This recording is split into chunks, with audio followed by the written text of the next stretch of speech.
Hello, good morning again. Let me start by thanking the organizers for having me here. And we move now to the second panel of this morning of non-banking finance. And we'll keep to the 25, 10 plus 5 findings. And we'll start by Paul Gelain from Lima.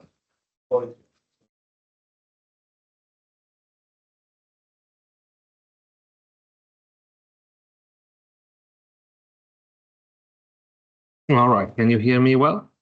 Yeah, great. So let me start by thanking the organizers for including our paper in the program. The title of the paper is Optimal QE and QT, so quantitative easing and tightening. This is a joint work with Junior Mai from Norges Bank, Eric Sims from Notre Dame, and Cynthia Wu from the University of Illinois Urbana-Champaign. Cynthia is in the audience, of course. Since Junior and I work for different institutions, the usual disclaimer applies. So let me stress the fact that this is preliminary work, and this is the first time we present this paper, so let's see how it goes. So let me start with some motivations. So we all know that quantitative easing has become part of the set of policies used by central banks to intervene in crisis periods. Despite some studies have empirically investigated the effects of such policies on inflation and the real economy, there has been little assessment on how they should be optimally conducted. This is the reason why in this paper, we want to analyze the set of optimal interest rate and quantitative easing policies that the Federal Reserve could have put in place. So the reason why I'm saying could have put in place is because we want to give an historical and a quantitative perspective to our analysis. So first, using a mix of US macroeconomic, financial, and central bank balance sheet data from 1998 to 2019, we estimate a new Keynesian dynamic stochastic general equilibrium model that allows us to talk about QE policies. So this first step of the estimation is very important because only the estimation can tell which features and which shocks are important to explain the data. And ultimately, that determines what type of trade-offs are there, if they are big or small, the trade-offs faced by the central bank, and how optimal policy can then face those trade-offs, if the optimal policies can be more or less effective to face those trade-offs. So once we have the estimated model, we can then proceed to run a counterfactual scenario analysis under optimal policy. This is a pretty standard approach. So we solve the model under optimal policy. We fix the parameters at the estimated values, and we feed the solution under optimal policy with the estimated shocks. In that way, we recover this counterfactual US economy under optimal policy. And then we can compare that counterfactual US economy with the actual economy and see how far they are. And also we can judge how effective optimal policy could have been to address the fluctuation that we observe in the actual US economy. So of course, with the estimation, we look at the past, but we can also look at the future by projecting forward our optimal counterfactual economy. And because we want to say something about QT policy as well. So the optimal exit strategy. That's why we have QT in the paper too. In the title. So in terms of the related literature, it's in this slide, and it also allows me to highlight our contribution. So first of all, our analysis is very similar in spirit to the paper by Giustiniano Pumicelli and Tambalotti, AJ Macro, JPT, and a more recent paper of mine with Furlanetto and Sanjani Taheri in the Review of Economic Dynamics, FGT. So they are similar because they also estimate large models for the US economy, and they run this counterfactual exercise under optimal policy, but they only focus on the conventional monetary policy. So we add the unconventional part. There are some small-scale calibrated models with optimal QE, Harrison, Karadi-Nakov, Sims, Wu, and Zhang. So small models are good to build intuition, but results that hold in small models might not necessarily hold in larger models. And one example that clarifies this statement, if you think to the divine coincidence results that hold in a very specific simplest three-equation model, New Keynesian model that you can think about, it does not necessarily hold when you move to larger models. Then there are a couple of papers in which there are large estimated models with optimal QE policy. They have a different focus. First of all, they use euro area data. They don't do the counterfactual exercise as we do, but they also have limitations because they don't use central banks data in the estimation. They do not consider the zero lower bound in the estimation, and they don't focus on welfare-based optimal policy, which is what we are after in this paper. And there are a couple of papers which develop toolkit to analyze optimal policies, among which also the QE policy. There is Harrison and Waldron, and there is Oliver with some other co-authors. And in particular, this last paper, they provide an optimal QE projections using the same model we are using here, which is Simpson-Wood 2021, for the aftermath of the Great Recession. But they use the calibrated version of Simpson-Wood. And finally, I want to mention this paper by Boyle and co-author, recently published in the Review of Economics and Statistics, in which they estimate a very similar model than the one we have here, but they don't do any optimal policy exercise or analysis. Now, in terms of the model that we are going to use for our analysis, a new Keynesian DSG model with all the features, standard bells and whistles, like in Metz and Wouters, very standard, and all the necessary ingredients to evaluate QE policies, like in Simpson-Wood 2021. So the basic idea here is that government and firms issue public and private long-term bonds, respectively, and those can be purchased by financial intermediaries and by the central bank. So the list of agents in the model is very long. I don't have time to go through all of them, also because they are very standard. If you know Metz and Wouters, you know what I'm talking about. Some are less standard, so I will focus on them. And then we start with goods producers in the form of wholesale firm. So this type of firm produces output using capital and labor in a standard Cobb-Douglas production function. So this firm has outstanding coupon liabilities on long-term bonds. And we follow Woodford 2001 in modeling these bonds as a perpetuities with decaying coupon payments. And we use the same type of approach in modeling the long-term government bonds. This type of firm is also subject to investment in advance constraints, so meaning that a fraction of investments must be financed by debt. And these ingredients, together with the fact that also banks play a meaningful role for the real economy, is key to understand how QE policy has a real effect, the effect on the real economy. Okay, because as you can see, if you finance investment through issuing long-term bonds, and then long-term bonds are bought and held by the central bank, this is the channel. Financial intermediaries, they are kind of standard. We have seen Andrea yesterday presenting something similar. They are based basically on Gertler and Caradi, and the idea here to give them a meaningful role is to assume that intermediary can abscond with some of its assets and default. And the assumption is that the fraction of assets that they can abscond with, the private assets, is theta, and it's time varying, and we call it credit shock. It's the same assumption Andrea does in his paper, and is also by now well used in the literature. And the other thing is that there is this enforcement constraint, because there is this possibility for intermediary to abscond with funds, which says that the cost of absconding with assets and default has to be always bigger than or equal to the benefit of doing so. So the benefit is, of course, the amount of assets that the intermediary can abscond with, and the cost instead is the fact that if the banker or the intermediary does that, it's not an intermediary anymore, so it loses the value of being an intermediary, meaning that the discounted sum of all the future profits V. So this constraint also says that creditors will only allow intermediaries to borrow up until the point where it is not optimal for them to default. Another way to see the same constraint. In terms of policy, so the central bank set the notional or desired interest rate on reserve, RT, according to a standard Taylor type rule, in which the interest rate responds to inflation and GDP growth. And we also assume that the interest rate is subject to the zero lower bound, and we tackle the problem with a macro switching approach.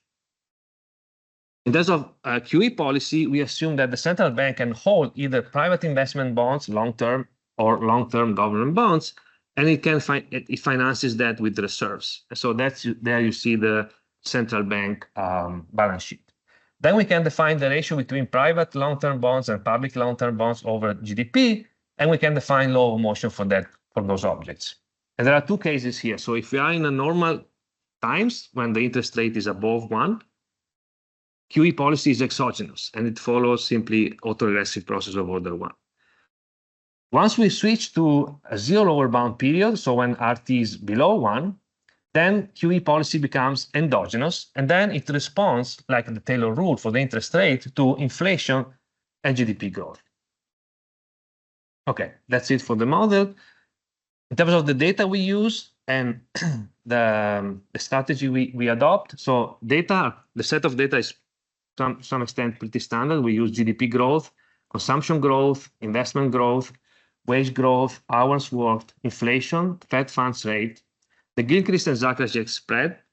Then we use the central bank holding of private and government bonds as a share of GDP, and the total amount of long-term government bonds. As I said in the beginning, the sample goes from the beginning of 1998 to the end of 2019. I put there 2023 Q4 because we want to extend the analysis, incorporating more recent data, because we want to be timely in providing an optimal QT strategy. So we want to incorporate the most recent data we can. Problem is that dealing with pandemic data is a bit tricky. We might need to go with the stochastic volatility, but we are not there yet. Then in terms of estimation, but also for all the other exercises we do in the paper, so we use the toolbox developed by our co-author Junior Mai, which is called RISE, which is a very powerful tool to deal with the macro switching stuff and everything else we do in the paper. Now, this is just a plot of the observables, and you might recognize up there the first two plots, the evolution of the Fed balance sheet in terms of GDP. Okay, so the first results out of the estimation I want to present is these muted probabilities. So these tell in which regime the economy is. So if this is equal to 1, we are in normal times. If it's equal to 0, we are in ZLB times. Now, the estimation suggests that the economy was in the ZLB period from 2009 Q1 until 2015 Q4, which I think we would all agree that that was the period in which the interest rate was constrained to be at 0.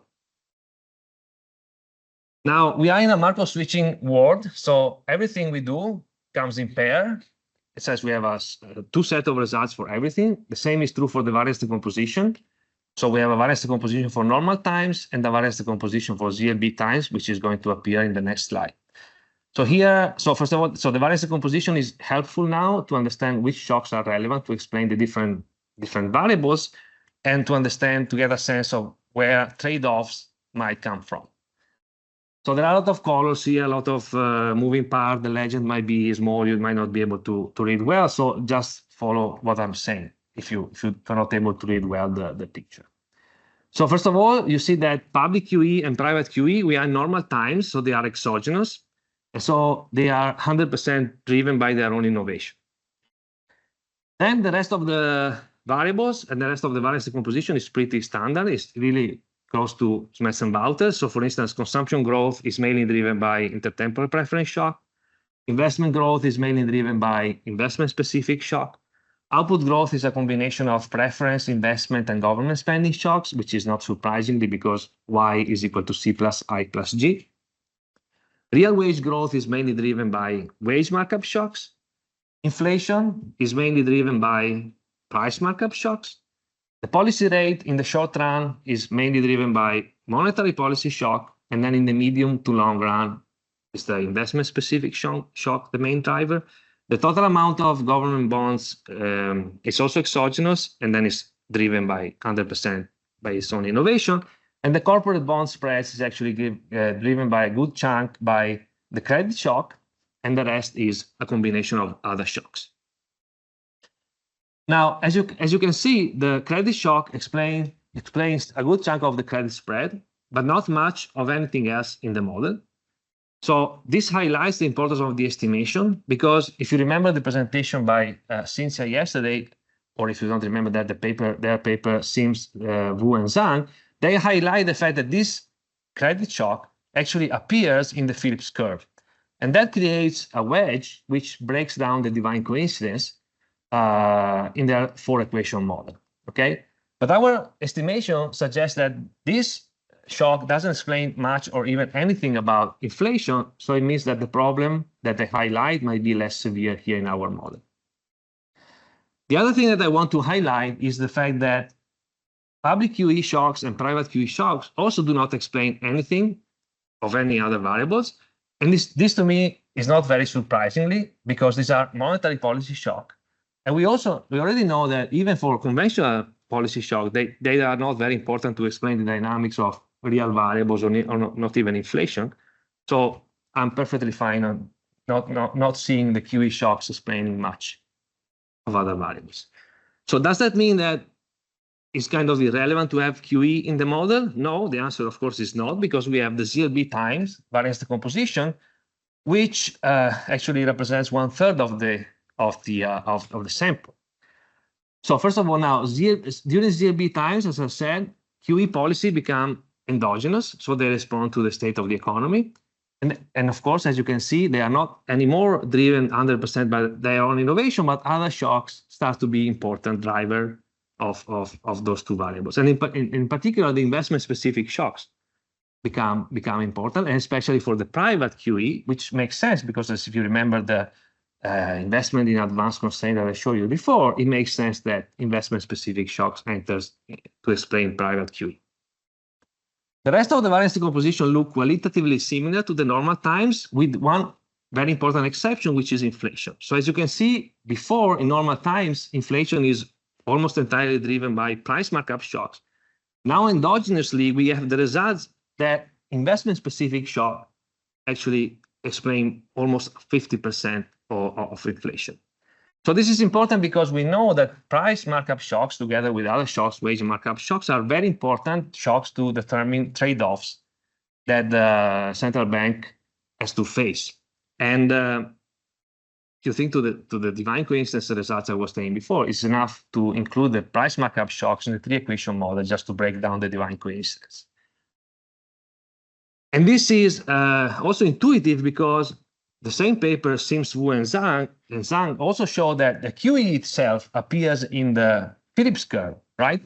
So why don't we see any QE or QE shock appearing in inflation now? Is because the estimation suggests that those shocks are very small. So even if the QE enters the Phillips curve, they are not important drivers for inflation. On the contrary, investment shocks are big shocks and explain a big chunk of what's going on in the economy. So once they also move QE through the Phillips curve channel, they also affect the evolution of inflation. Okay, if this is clear, I can move in the last maybe 5 minutes or so I have at my disposal to optimal policy. Now we have different options here when it comes to optimal policy. We can maximize the true welfare function. We can maximize the second-order approximation of the utility functions, adopting then a linear quadratic approach, which is pretty standard in the literature, and this is what we would have liked to have as a baseline case. We can minimize an ad hoc loss function. We can optimize simple rules in order to maximize the true welfare function, maximize the second-order approximation of the utility function, minimize an ad hoc loss function. We can enforce the zero lower bound or not under optimal policy, and we can go with commitment or discretion. So for today, I have optimized simple rules in order to minimize an ad hoc loss function with the variance of inflation as the only argument. And we enforce the zero lower bound under optimal policy, and we go with commitment. So before showing you the counterfactual exercise I was talking in the beginning, let me wrap up what we know in terms of policy trade-offs and what optimal policy can do. So the first question is, what do we know about policy trade-offs from the empirical literature? And when I say empirical literature, I refer to JPT and FGT paper that I was mentioning in the beginning. So both those papers they show that monetary policy trade-offs are empirically small. So what are the implications for optimal policy of that result? So both JPT and FGT show that optimal conventional only monetary policy can achieve a trinity, meaning that a very good stabilization of output gap, price inflation, and wage inflation at the same time. So a sort of an extension of the divine coincidence concept into a large scale estimated model. But all that might not be the case in our model, where we have different features, different shocks, but most importantly, different policy options, QE in particular. Now, finally, the counterfactual exercise. So I forgot to mention that the functional form that we use for optimized simple rule is exactly the same that we use for the estimation. So the functional form is the same. We also have the switch between endogenous and exogenous QE when the economy enters into the zero lower bound. So here you see two lines for each plot. You have the blue line, which is the actual US economy, and the red line, which is the counterfactual under optimal policy. And so you can see that optimal policy can achieve some stabilization of both inflation and output growth, in some period more, some other periods less. And for output is even in some periods it destabilizes much output growth, like during the Great Recession or towards the end of the sample. So this kind of suggests that we kind of estimate trade-offs that are bigger than what previously found by FGT and JPT. And so the optimal policy seems to be less able to stabilize the economy and find this trinity kind of result. But it's also fair to say that we are doing optimized simple rules, while JPT and FGT, they are doing proper welfare-based optimal policy. So if we go that direction, we might find very different results too. So in terms of the instruments, in order to achieve the optimal allocation that I just showed in terms of output growth and inflation, so the optimal interest rate should have been kept lower than what was in practice all along the sample. In terms of QE policy, so there are different prescriptions. So the public QE policy, it looked like very close to optimal during the zero lower bound period, but it was far from being optimal during the normal times. The opposite is true for private QE. So we have close to optimality in normal times, and private QE should have been set very differently over the ZRB time. To conclude, so in this paper, we studied the mix of optimal conventional and quantitative easing policies that the Fed could have put in place. We first quantified the relevant trade-offs by estimating a new Keynesian DSG model with banks and QE policy. We find that trade-offs are not very small, as previously found. And the implication for optimal policy in the form of optimized simple rules is that it can achieve some stabilization of inflation and the real economy, but not a strong one. This is a somewhat large deviation from the divine coincidence result or the trinity results as in the parlance of JPT and FGT. The most important sentence of all is the last one. Results are preliminary and could change by the inclusion of most recent data in the estimation, or by changing or considering other characterization of optimal policy, most notably the welfare maximization instead of relying on optimized simple rules. Thanks a lot for your attention. I'm looking forward. Thank you very much, Paolo. And the discussant is Oliver from University.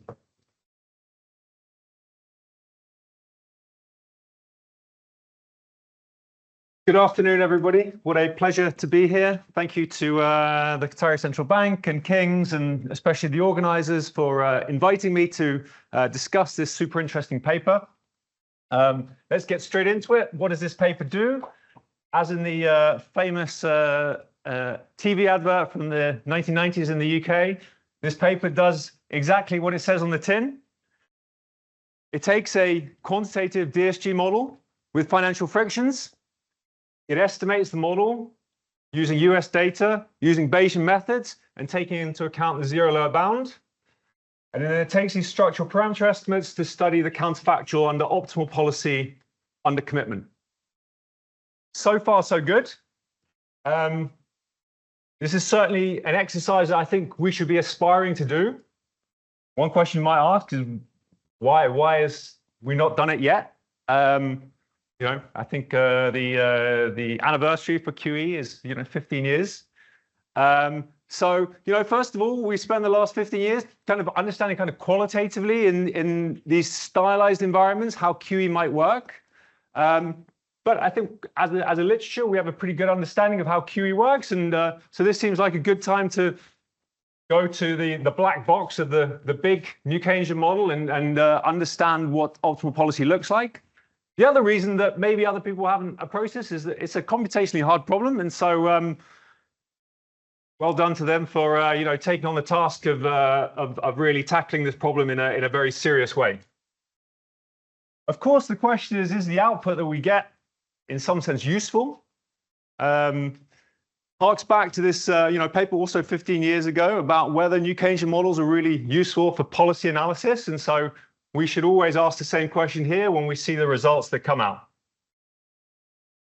With that in mind, let me try and pick out 4 questions that I think are important for the authors, but for the wider literature. So one is this the right model of QE? Is QE state dependent? How best to handle the forward guidance puzzle? And how do we model the zero lower bound? So let me go through each of those in turn. So the model that Paolo presents is one in which financial frictions are the key to QE having some bite in this model. You already presented this incentive compatibility constraint. Of course, there are alternative models, theories of why QE matters. So one goes back to this idea of preferred habitat for investors. So households, pension funds might have a preference for investing in long-term assets over short-term assets. And so one way you can model this is that there are some portfolio costs of deviating from your optimal kind of long-short mix of risk-free assets in your portfolio. And of course, this choice is not going to be innocuous. This is going to have an impact on what the welfare implications are going to be and what the optimal choice is going to be. In particular, there's a debate in the empirical literature about whether it's really the stock of QE or the flow of QE that is important for having real effects on the economy. And choosing between these two has implications about whether it's really the stock or the flow that's driving the effectiveness of QE. Also, reading speeches of central bankers, having spent some time in central banks myself, I'm not completely convinced that most central bankers would think about QE as working through easing financial intermediaries' leverage constraints, which is exactly what this model is doing. We have a lot of very prominent central bankers here, so I'd be interested to see what the discussion following my presentation is about. What is the right way that we should be thinking about QE? Effectiveness of QE. So let's take the financial frictions approach as Paolo's presented as given. In this, essentially, QE is going to be effective in this incentive compatibility constraint as I've written it. There's a weak inequality. QE is effective when this incentive compatibility binds, when we have equality, and it's ineffective when this weak inequality becomes an inequality. So this is going to be an important choice about whether this constraint is actually going to be binding on financial intermediaries. So one narrative you might think about, and I think, again, a lot of policymakers have kind of made this point, is that, well, QE is maybe great at the height of the crisis because this financial constraint is really binding. But maybe QT isn't going to be costly. Running down the balance sheet isn't going to be costly because you're going to do this in normal times when this financial constraint is not going to be binding. So I think this is something that maybe the estimation approach should take seriously. They're able to handle an occasionally binding zero lower bound constraint. Maybe they could be even more ambitious in taking seriously the possibility that this incentive compatibility constraint might also be occasionally binding, and thus you've got time variation or state dependence on the effectiveness of QE. 3, how do we best handle the forward guidance puzzle? When I look at their results, this was the plot that Paolo presented for output growth. My gut says I find it hard to believe that even under optimal policy, in reality, that the Fed could have generated 4% output growth in Q1 of 2009. Okay, so to me, this speaks to some manifestation of the forward guidance puzzle within this model. And so again, people familiar with the New Keynesian literature will know that the standard model suffers from the forward guidance puzzle. And so I think it's again important when we're really taking these models seriously and quantitatively that one micro foundation that's also included in these models is something that dampens the forward guidance puzzle. Finally, how do we model the zero lower bound? So this paper uses the Rice toolbox, which in all honesty, I'm not super familiar with, but as Paolo explained, it essentially takes this Markov switching approach to modeling QE. To modeling the zero lower bound. So it assumes that there are these two regimes where either policy or the economy is either in normal times or is in the zero lower bound times. And he showed you the probability of being in either state in this picture here. The question is this the right way to think about the zero lower bound? So as far as I understand, these regimes are exogenous, right? And so the period of the zero lower bound isn't going to change under optimal policy, okay? Which seems counterintuitive to some of the kind of the textbook way that we think about optimal policy, which is maybe you want to do lower for longer relative to a standard Taylor rule, okay? And so it becomes unclear when you set up or think about the zero lower bound in this way, is whether this is a policy choice or it's really a policy constraint when we're in this zero lower bound period. As I said, I think a very admirable research question that we should be tackling. I think the paper has a lot of potential to make a really significant contribution to the literature. But I think there's many open questions, not just for the authors of this paper, but the wider literature to reflect on. And I end by wishing them good luck with the rest of the project. Thank you.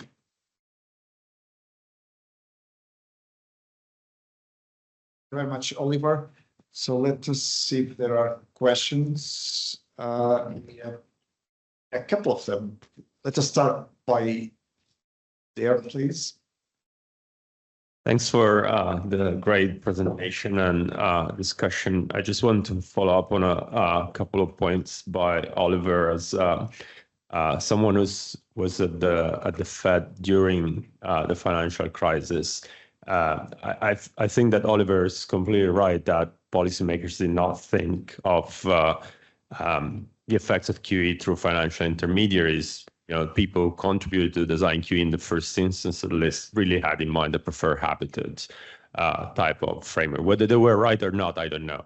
But I think like maybe the implication is that you could run an alternative where you model QE that way, and then you could use your machinery to compare the posterior odds and see if we have a better model of QE or the two are kind of equivalent. So, and the other point, so suggestion, the other way to address that forward guidance puzzle that look also quite incredible to me as well, is to compare policy under discretion with policy under commitment. So I think you have it already in your agenda, and that will go a long way in telling you something. Thank you. Livio?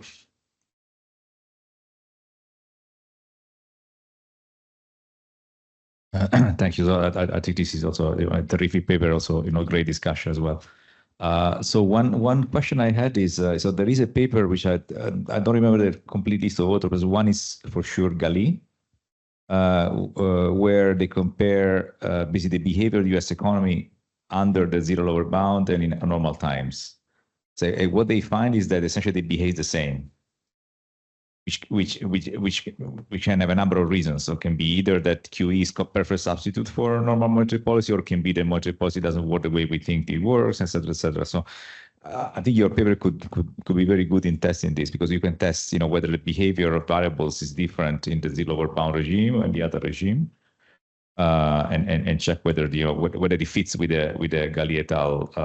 Findings. And my hunch is that they probably wouldn't. And like Andrea, I also very much second the points made by Oliver on the transmission. I think these are really important. And one last point is I think there is quite some evidence that QE works more in distressed times. So I think it's also been argued that it actually doesn't work at all in normal times. It only works in distressed times. So that speaks a lot to the question, does it work only with the occasionally binding constraint binds? Thanks. Sorry, any other question? Oh, please. Thank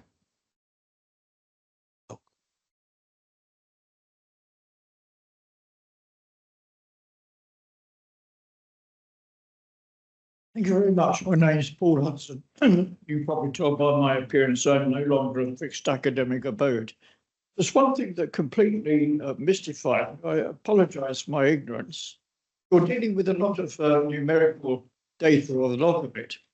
I didn't understand when you talk about the local policy change, which variable or parameter are you using, in fact, to measure policy change? I was completely mystified by this.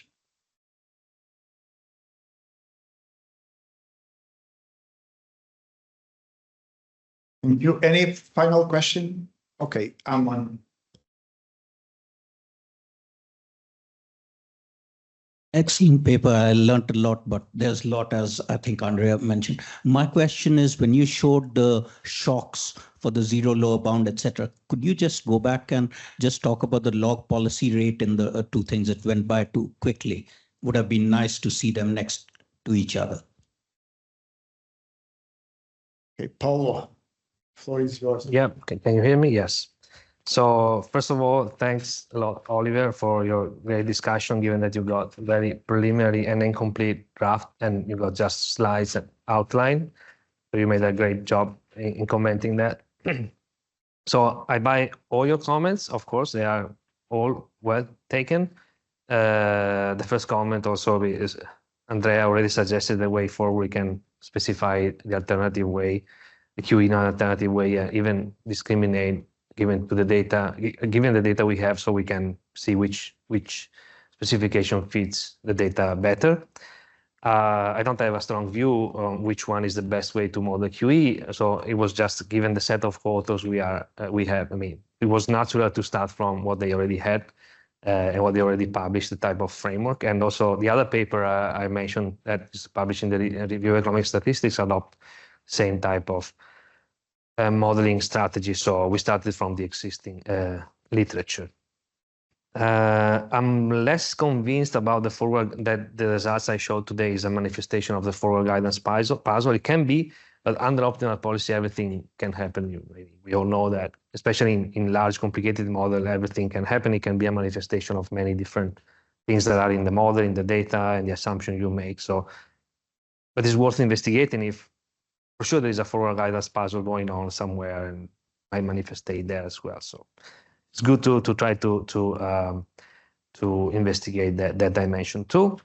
In terms of the occasional binding constraints, are super nice suggestions. We have already a lot of moving parts switching everywhere, and if we introduce even stochastic volatility to deal with pandemic data, we will have another switching dimension there. So even introducing the occasionally binding constraint will be even more complicated, but it's doable. So we can definitely try. There is a paper by Albert Keralto and co-authors that already do for the Gertler and Kerali type of framework this exercise of getting occasionally binding constraint on the enforcement constraint that of the banks. So we can see what they say and also try ourselves with the estimation. What else? Livio, you mentioned Livio, you mentioned the paper by Galli. I don't remember, I know the paper and I remember that they say that the zero bound is irrelevant, but I don't remember if they have the alternative policy when the economy enters zero lower bound, because in our case, it's really key that when you enter the zero lower bound times, you switch to endogenous QE. Otherwise, you don't get any action. So I'm pretty sure that Gali does not have that in there, but I have to double check. Don't remember now.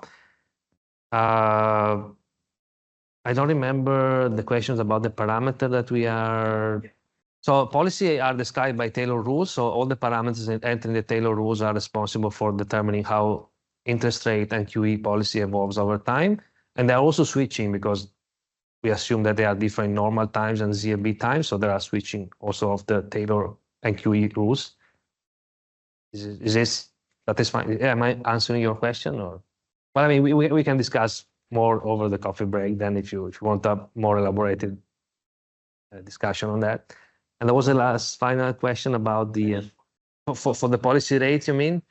Actually, that's a good point because the way the ZLB is implemented is that so if you impose that is exactly the interest rate is exactly zero when it's zero, it's considered to be zero. Then in the data is not like that. It's close to zero, but even if it's maybe 0.0 something. So the way we do that is we say that the interest rate is equal to zero plus a very tiny measurement error. And that's the measurement error which count anything for anything, but it explains 100% of the interest rate. So that's a monetary policy shock, but it's effectively a measurement error in zero lower bound times. Yeah, it looked like I had a monetary policy shock like for the normal times, but it's this measurement error that explains the interest rate in zero. Thanks. Okay, thank you very much. For the second paper, we have Christina Mane from the BIS. Good morning, everyone. Thank you very much to the organizers for including our paper on the program. I'm very happy to be here and have the opportunity to talk to you about this project, which is joint work with Fiorella De Fiore and Leonardo Gambacorta, and which is inspired by a very recent trend in financial intermediation, namely the entry of big tech companies such as Amazon, Alibaba in China, Mercado Libre in Latin America into financial services. And in this research project, we try to develop an analytical framework to start thinking of how these structural changes might affect going forward our macroeconomies and also on the long run, but also concerning how the macroeconomy responds to business cycle shocks. So around the world, we observe that e-commerce sales has been constantly increasing in the recent past. And the lion's share of these e-commerce sales, they go through these big tech platforms, and they concern mostly business-to-business transactions, namely transactions between firms. Most recently, these big tech companies, they also started to give credit to vendors on their platforms.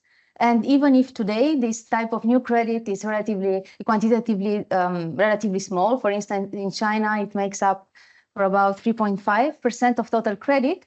It has this big tech credit has the potential to develop very fast in the next years. For instance, big tech credit has been increasing faster than fintech credit.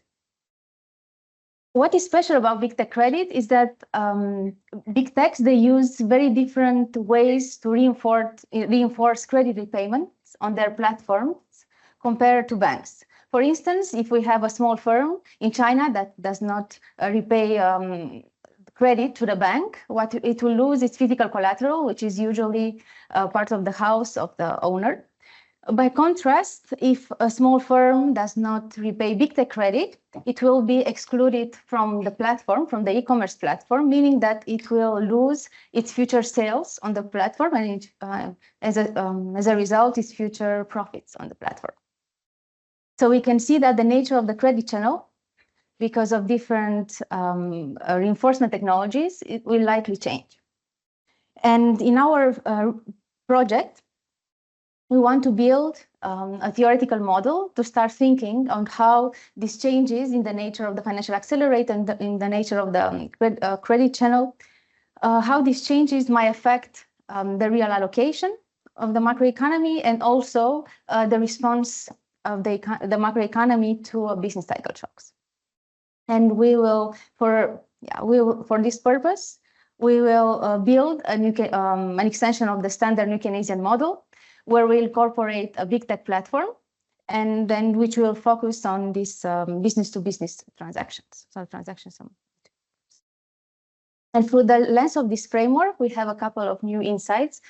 First, we can see that the advent of big tech credit will loosen financial constraints, but and for this reason, because it corrects financial constraints, it will approach output to its efficient level. But most interestingly, we can see through the lens of our framework that as the matching efficiency on this platform between sellers and buyers on these platforms will increase, the expected profits of vendors on the platform increase, meaning that if they were to default on big tech credit, they will have more to lose.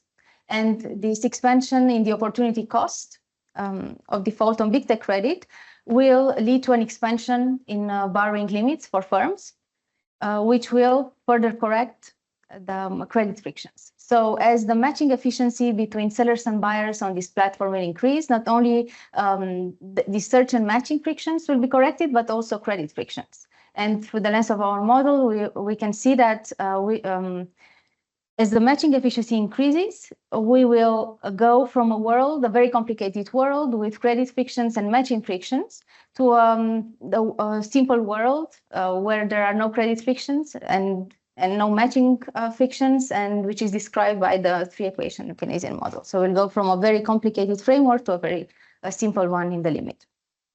But of course, because the fees that these big tech companies, they collect on the platform, they are distortionary because they are proportional to sales. These efficiency gains will be limited by the distortion nature of these fees.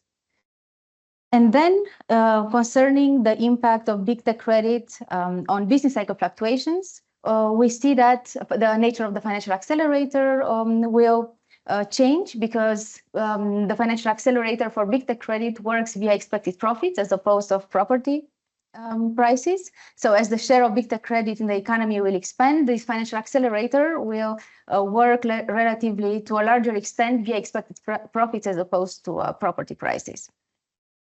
And because of that, as I will show, there will be some non-trivial effects on how the economy responds to aggregate shocks. For instance, at the beginning, because when the matching efficiency on this platform is relatively low, earnings or expected profits, they respond relatively sluggishly to aggregate shocks. So big tech credit will respond relatively less than bank credit. So initially, when the matching efficiency is relatively low, the real economy will respond less to aggregate shocks. However, as this matching efficiency will increase, activity will become more responsive, and in the limit, when the matching efficiency is so high that credit frictions, they vanish and the financial accelerator goes away, we'll see a discrete drop in the responsiveness of the economy. So it might be that initially big tech credit will dampen the effect of these aggregate shocks. Then we'll see that the economy will start responding more, and at the end it might be a discrete drop in aggregate responsiveness because the financial accelerator vanishes away. So in my presentation today, I will just highlight some new features of this framework, and then I will go to talk through the lens of this framework about the impact of big tech credit on the long run allocation, as well as the responsiveness of the economy to business cycle shocks. So to build this framework, we start from the Bayesian Keynesian model, and we add 3 additional features. First, instead of having only a sector of monopolistic firms, we'll have a 2-layer supply chain made of intermediate goods producers and final goods producers that we call retailers. Then we will assume that the intermediate goods producers and the final goods producers, they will search and match for one another on a big tech e-commerce platform. And then we'll assume that the vendors on the platform, so the intermediate goods producers, they will need to finance the wage in advance of sales, and they will do so with bank credit and big tech credit. And if these firms, they don't repay big tech credit, they will or big tech credit will be enforced with the threat of exclusion from the platform. So if a firm does not repay big tech credit, it will be excluded from the platform, and hence it will lose its future profits. While if the firm does not if it does not repay the bank credit, it will lose its physical collateral, which is in the model, it's a pledgeable share of its physical capital. So the model, it is populated by a number of standard agents from this new Keynesian model. So we'll have households that work, consume, and save in bonds in equity, and they will set sticky wages. Then we'll have the central bank that set the nominal interest rate in the economy, a government which issues public bonds and collects lump sum taxes, and some competitive banks which extend these loans secured against physical capital. So these agents are completely standard, and I will not talk about them today. And then there are 3 additional agents which are specific to our framework. These are the 2 types of firms, so the intermediate goods producers that produce using labor and capital, and who sell their output to retailers, so to these final good producers. And then the final goods producers, which will use these intermediate goods, produce the final goods, which they sell to the households. The intermediate goods producers and the final goods producers, they will search and match on this platform, which is the big tech, that not only will have a dual role. One is to facilitate the matching between final goods producers and intermediate goods producers. And the second role is to give credit to the vendors on the platform, which are these intermediate goods producers. So today I will just give some details on each of these 3 agents which are specific to our framework. So the first is the big tech firm, which has a dual role. One is to match intermediate goods firms with final goods firms on the platform. And we describe the matching technology with standard matching function. A key parameter in our analysis is this scaling parameter in the matching function, which we think of it like that. So as sellers, and as on these platforms, we have sellers and buyers, which spend more time on this platform.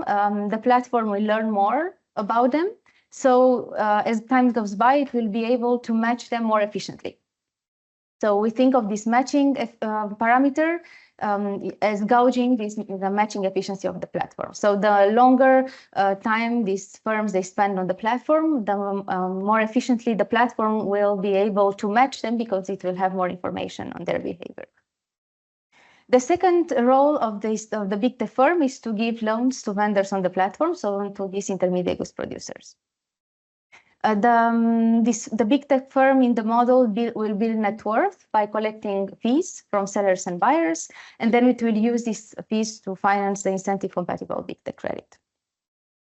Then we'll have the first group of the firms, these intermediate goods producers, at each point which are the vendors on the platform. At each point in time, there will be 2 types of such firms. Some of them, which we call them active, are the ones which have a match with a final goods producer, and for this reason they will produce with a standard Cobb-Douglas production function. They will pay a fee to the big tech, and they will finance their wage with bank credit and big tech credit.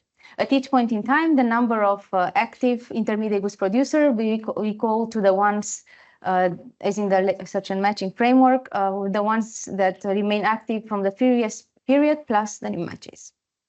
Then we'll have a second category of such firms, which we call inactive, which do not have a match, they do not produce, and they just look for a client on the platform. And the prices and quantities of these intermediate goods, they will be set we decided by period Nash bargaining between these active firms and the retailers or final goods producers. So in this Nash bargaining, the surplus from a match for these firms will play an important role. So the surplus for being a match for an intermediate goods firm is the difference between having a match and not having one. And if a certain point in time, such a firm it is in a match, the value equals its current profits plus the expected value of being on the platform also in the following period, where with a certain probability can be active or inactive. And if it is inactive, then the value for a firm equals its net losses, because it has to pay the fee plus again the value, future value, which can be also again active or inactive. Then these firms, so the intermediate goods firms, which are the vendors, they have these credit constraints. So they need to finance their wage bill before receiving their sales, and they will finance the wage bill with both bank credit and big tech credit. Both types of credit, they are limited. Bank credit will be limited by the value of physical collateral, because it's in course that is collateralized.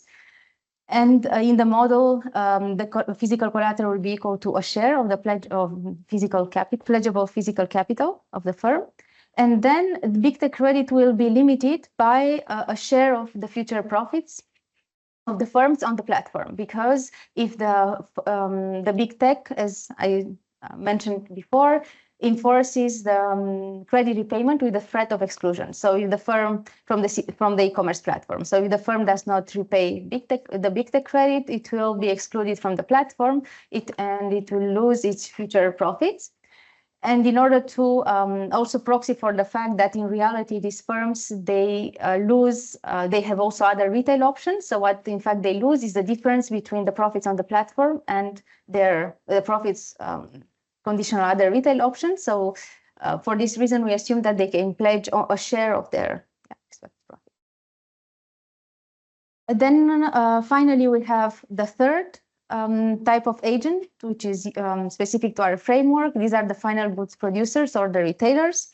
So these are the buyers on the platform. They are all identical, and a typical one will use all types of active intermediate goods to produce the final good that will be sold to the household. And at the same time, we look for additional clients or additional suppliers on the platform, and you will pay a certain fee for each search, and it will look for additional suppliers until the value of doing so is equal to 0. And again, because we have this search and matching framework, we can compute a surplus for a retailer of being in the match, and the surplus for an intermediate goods producer, for an active intermediate goods producer, and the surplus for each retailer in a match. They will be used by firms to bargain over prices and quantities of intermediate goods at each point in time. And this will be done by standard collective Nash bargaining, meaning that the prices and quantities, they will be set such that the surpluses of the two agents will be split in line with their bargaining power and also subject to the credit constraint of intermediate producers. Then we have this model, and in this model we have a number of standard parameters, which are the ones inherited from the new Keynesian model, plus some other parameters which are specific to the search and matching framework. These are set to standard values. Then we'll have also a number of parameters related to the big tech firm, and here these are most importantly the fees, which are set in line with observed average fees collected by big techs. And then we have this, we'll set this pledgeability of capital such that, as in the data, we observe that physical, property prices, they respond significantly more than e-commerce sales on the platforms. And then with this framework, we'll go first to look, to study how the entry of big techs in finance might affect the long run allocation, and then how they might affect as well the response to aggregate shocks. So in order to look at the long run macroeconomic effect of big tech credit, we solve the model as the function of this matching efficiency on the platform. In the baseline case with both bank credit and big tech credit, which is represented here by the blue lines, and also in the case where we have, in the counterfactual case, with only bank credit, and here this is the red line. So first, we can observe that given a certain matching efficiency, the availability of big tech credit will work to loosen the tightness of credit constraints. So we'll correct credit frictions at a given matching efficiency. So we can see that in the panel in the middle on the right with the credit tightness. So we observe that given a certain matching efficiency, the tightness of credit constraints is lower when we have both types of credit than we have only bank credit. And this is because this is an additional source of credit. But a more interesting insight is that we can observe that as the matching efficiency on these platforms increases, the profits of these firms the profits of vendors, they also increase because the matching process is more efficient, which means that they can pledge more of their profits to the big tech, and hence the borrowing limits will expand. The borrowing limit will expand. So we can see that. So on the top panel on the right, so we can see that the network, what we call network collateral, so this the pledgeable share of their expected profits on the platform expands as the matching efficiency on this platform increases, and hence as the matching efficiency on these platforms increases, not only matching frictions are corrected, but also credit frictions. So as the matching efficiency increases, these expected profits, they increase, the borrowing limits increase, firms, they can produce more, the tightness of credit constraints goes down, and in the limit, the economy converges to the credit frictionless limit. But of course, these efficiency limits, efficiency gains, they are limited by the distortionary nature of the fees that these big techs collect, because the fees, they are proportional to the sales, meaning that in fact they are akin like a sales tax, so they distort the allocation, long-run allocation.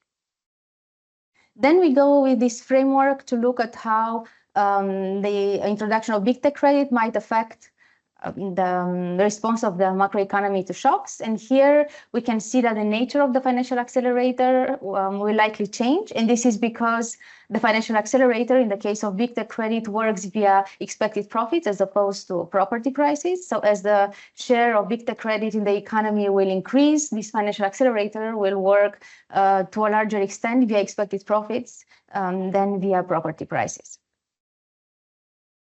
Then we have very interesting non-trivial effects related to how big tech credit will affect the sensitivity of the real economy to business cycle shocks. So when the matching efficiency on the platform, when the matching efficiency on this platform is low, the expected profits, they respond relatively sluggishly to aggregate shocks. And because profits, they respond mildly to shocks, also big tech credit will respond mildly. So in the beginning, when matching efficiency on this platform is relatively low, we'll see that big tech credit responds less than bank credit to shocks. And for this reason, there will be a dampening of the response of real activity to aggregate shocks. But this is only in the beginning, because then as the matching efficiency on this platform increases, as these matching frictions they are corrected, big tech credit profits, they respond more faster to aggregate shocks. So we also observe big tech credit response be more responsive. So as the matching efficiency on this platform increases, big tech credit will become more responsive. So real activity will start responding more. And in the limit, so in the limit, when the matching efficiency it is so high that the economy already so the economy goes into the credit frictionless limit, the financial accelerator will completely vanish, and there will be a discrete drop in the responsiveness of real activity and credit to business cycle fluctuations. So yeah, so just to sum up, so in this project, we build an analytical framework to try to start thinking of how this novel trend in financial intermediation, namely the entry of these big tech companies in financial services, how this trend might affect our macroeconomies, and in particular, how they might affect the long-run real allocation and the macroeconomic response to business cycle shocks. And we could see that so among the key insights, one is that as the matching efficiency on these e-commerce platforms will increase, not only matching frictions are likely to be corrected, but also credit frictions. And this is because as the matching efficiency increases, these firms, they have more to lose if they leave these platforms, which will allow them to borrow more. And this will work to loosen credit constraints until credit constraints the economy converges to the credit frictionless limit. And second, we can see that we might expect that the nature of the financial accelerator will change in the presence of this new type of credit. and also that we could witness some non-trivial effects and some non-trivial effects and regimes in terms of on the sensitivity of the response of the real economy to business cycle shocks. Thank you. Thank you, Christina. Yes, thanks, Leonardo from the New York Fed.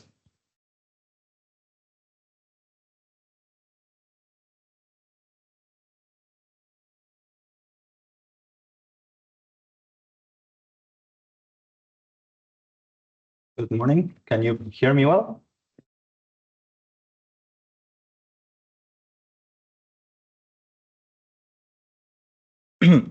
Hey, thank you. First of all, thank you to the organizers for inviting me to discuss this very interesting paper.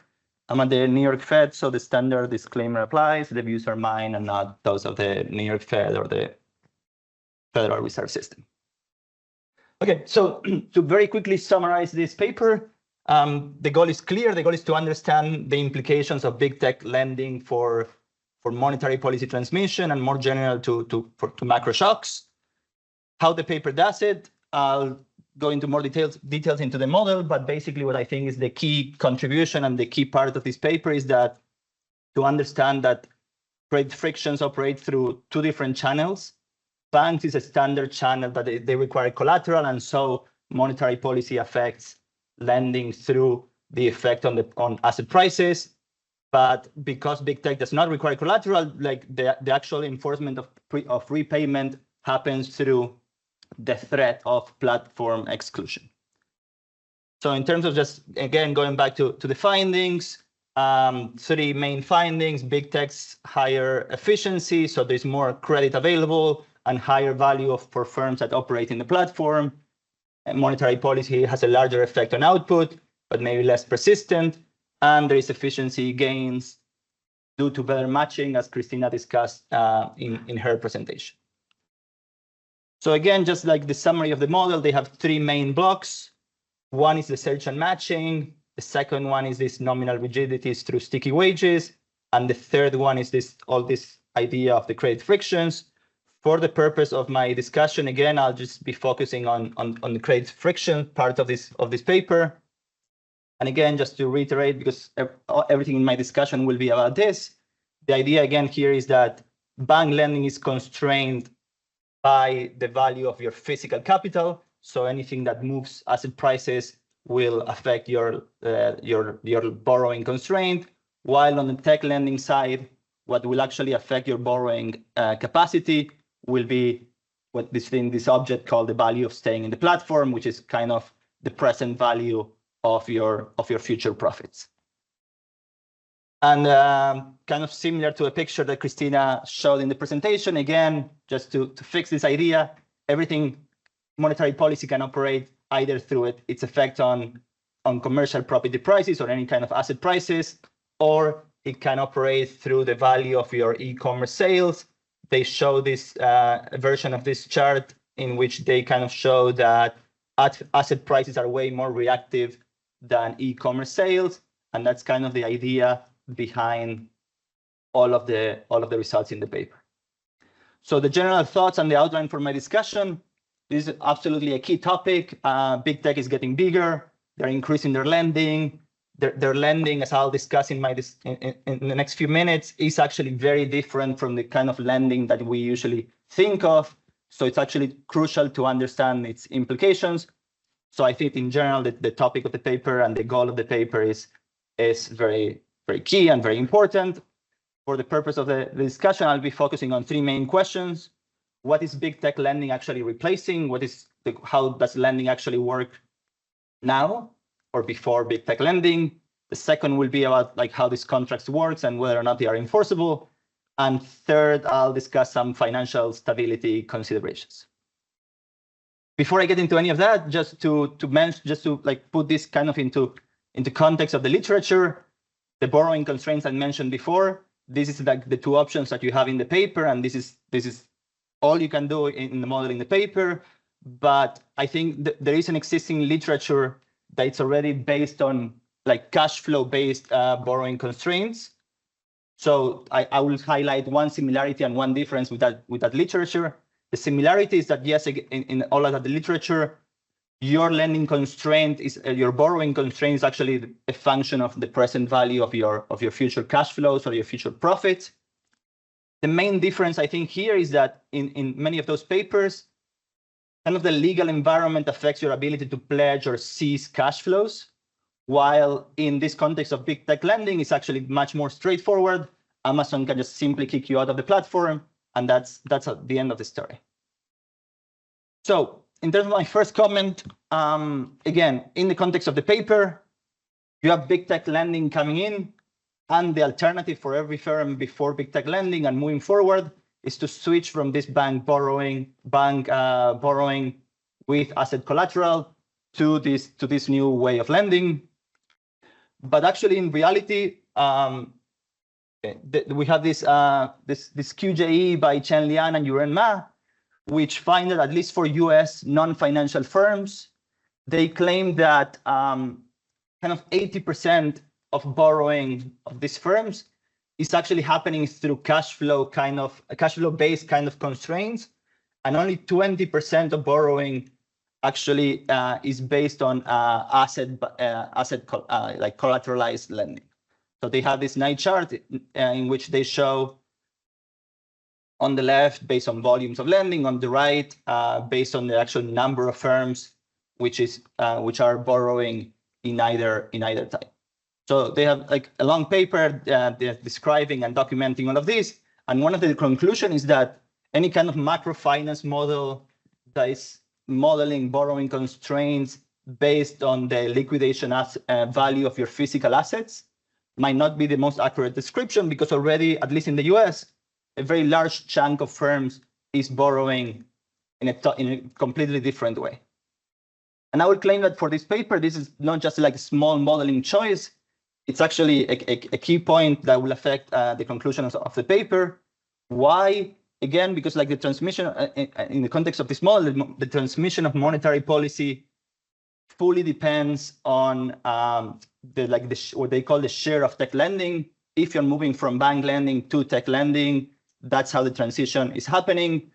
But if our starting point is a context like that of the US, then maybe it's just the case that some firms are just replacing some other type of cash flow based lending with big tech lending. And in terms of that, the channel no longer operating through asset prices, maybe it's the case that that's already not happening. And in terms of the results of the paper, I think that actually will make a big difference. So one of my suggestions here will be to actually have a longer discussion in the paper and to discuss like which countries or contexts are a better setting, or this model would better apply to. And just an example of that is maybe in the US, a lot of borrowing is happening through like cash flow based constraints, but there are countries like Japan which are a better example of collateral based lending. So maybe a discussion of when and where this model will better apply will actually be helpful. In terms of my second comment, again, about these borrowing constraints, they have this is actually the borrowing constraint for big tech. And the idea here is that there is a constant that is multiplying the value of staying in the platform. They describe this constant as capturing, this constant is going to be between 0 and 1. So basically describing the fact that potentially if you default, maybe you don't lose all the value of your cash flows, because maybe after a few years you can come back. And also capturing the fact that you don't lose like the full value of your cash flows, because you could actually go and sell somewhere else. So all you're losing is the difference between your profits in the platform versus outside the platform. And that's what this constant between 0 and 1 is supposed to capture. Now I have a kind of a small medium point about the calibration. In the calibration, this parameter ends up being 2%, which in my mind seems quite low. Basically, it's saying that if you're borrowing from a tech company, you can only borrow up to a 2% of the present value of your profits, which again feels a little low. So I would suggest, I think it would be helpful to have a discussion in the paper on there is a small discussion, but I think it would be helpful if it's longer on why the calibration needs this parameter to be this low, and also a comparison to what this parameter looks like in similar models. I did a quick search and I found that standard models of collateral-based borrowing use like parameters all over the place, but much higher, like 20, 30, 40% of the value of your assets.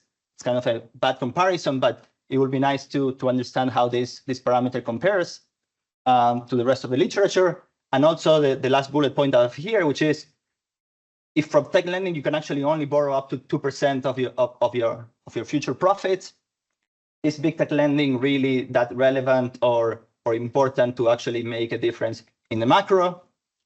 Secondly, a quick point on how this enforcement happens in the model. In the model, this happens to the threat of platform exclusion.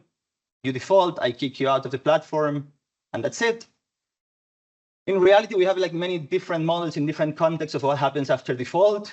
For example, completely unrelated, we have like a sovereign default literature that shows that countries can actually come back to capital markets decently quickly. So that would suggest that maybe the assumption that I just kick you out of the platform and that's the end of the story.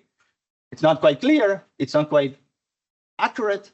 And one example I have of this, and like I was wondering how this would apply in a specific context. And I have this last bullet here, which is let's say that we have some downturn, some crisis with synchronized defaults. Do we really think that Amazon is going to kick out 5, 10, 15% of their sellers who are defaulting? And also in terms of the reputation costs of defaulting, are they lower if everyone else is defaulting at the same time? And so is the threat of platform exclusion has less of a bite in a situation like this? And finally, do I have time? 1 minute. Well, last comment, financial stability considerations. I will absolutely agree with the authors of that if I were to write this paper, the main concern for me will also be monetary policy transmission and how monetary policy and other macro shocks translate to the economy through these two different channels. But I would also think that an additional consideration would be financial stability considerations. You concentrate both all the selling that is happening on the platform in the same players that are actually doing the lending. And I would think that that's a little risky in terms of financial stability. And just a headline for a couple of months ago that I think since I can remember, we always have these headlines.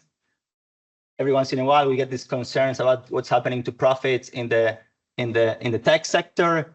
And there is kind of in the paper this implicit and at times explicit assumption that tech companies are very profitable and they have infinite supplies of funding that they can always lend.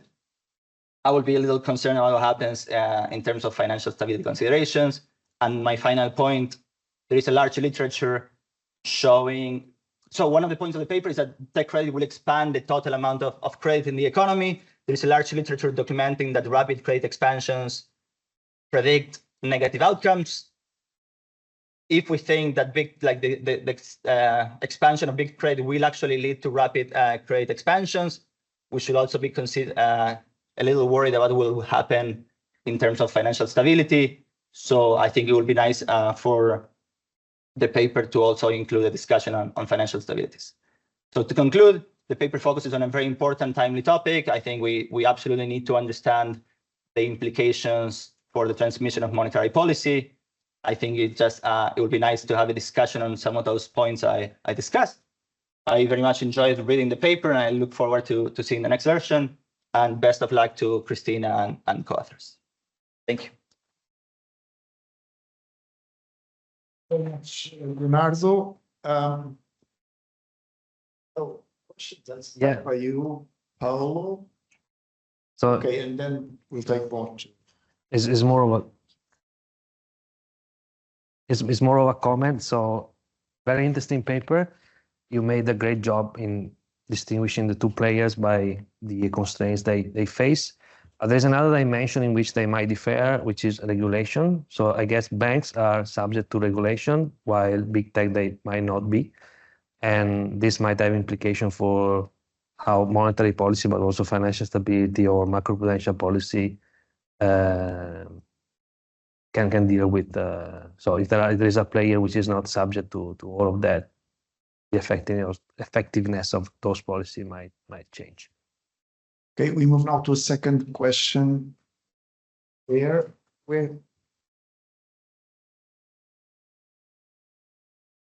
Thank you. To me, the most interesting result of your analysis is big tech offering these new lending that relaxes borrowing constraint and that brings you closer to efficiency.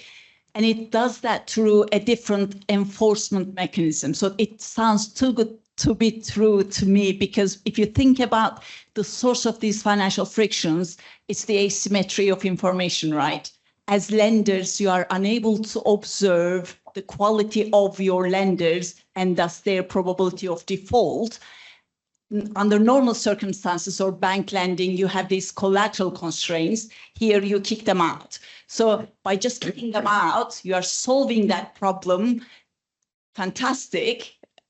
But it sounds like you also need to have a mechanism where they are better able to monitor and screen the quality of your borrowers. So without that, this is just too good to be true.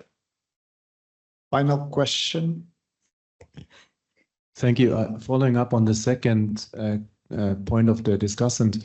So in the sovereign debt literature, there's this Bülow-Rogoff kind of view, right? That it's very hard to sustain just by exclusion, unless you also restrict the savings opportunities of these guys on the outside. So do you have in mind that these guys would not be able to save? Or is this a way actually to think about financial repression in the background as a way to make this more sustainable? Thank you. So, Christina, would you address these questions? Thanks a lot for the question, and also thanks, Leonardo, for your comments. So on the first one, for the cash flows, in Lianma, those are, so I know very well that paper, and those are public firms. And even in that paper, the small ones, they say that they use collateral. And in general, for instance, in China, what you observe, so this big tech credit is targeted to the small firms. So it is a story of financial inclusion. So some small firms that they do not have access to financial markets, now they have this additional source of funding. So these are the small ones. And even in the US, there is a share of firms that they still use collateral. And then if you go to private firms, there you have even more, even in the US. But it's true that, yeah, maybe for the US, not all firms they use is here. So here the only alternative is collateralized lending, while in reality you can have this cash flow lending. However, this big tech credit, it is mostly targeted to the small ones. So even in the US, it also targets the firms that they use collateral now. It might help them to get even more credit. Regarding the second question, so that small b. So now in the new version, so this you can microfound. So as you also said, that b before it was a share of your future profits, and you could pledge only 2%. And part of that 2%, it was because it was proxying for a limited exclusion period. Because big techs, they may not have an incentive to exclude the firms forever because they also lose the fees. So ideally, you would like to compute, to have the big tech, to have a maximization problem and choose the optimal number of periods where you exclude the firm from the platform. So yeah, so what I want to say that even in that in that version, but also in our new version, so we have the big tech excludes a certain firm for a limited number of periods. So you can microfound it because it's not in the interest of the big tech to exclude it forever because it loses the fees. So this is why it's small. Now we can, depending on the calibration, we can increase that. So I will look to find a way to find a realistic way. About financial stability constraints, that's yeah, it is. This is very relevant, and in fact, we are working now on the extension, because as you spotted, so in this first version, the big tech company, it is completely financially unconstrained. So it has a lot of fees, and it can give all the incentive compatible amount of credit that it wishes. However, in reality, especially if this big tech credit expands, this might not be the case. So now we are working on an extension where also the big tech is financially constrained. And the tightness of the financial constraint faced by the big tech, it shows up in a spread on big tech credit. Because now all credit is intratemporal. So the channels, it's like what is the value of collateral compared to, it's on volumes more. And yeah, but now so in our new version, we have a version where the big techs, they're also financially constrained. And when the tightness of the constraint for the financial constraints for the faced by big techs increase, the tightness increases, then it shows up in a spread on big tech credit. And in the spread increases means that they can give less credit to firms. And in this framework, because you have this interesting relation between e-commerce sales and credit, you also have a feedback loop, which has a very important role, which plays a very important role to model these financial stability constraints related to big tech. Because now, if the big tech cannot give credit, this means that also, it will give less credit to firms. This means that firms, they can produce even less. This means that the big tech can get even less fees.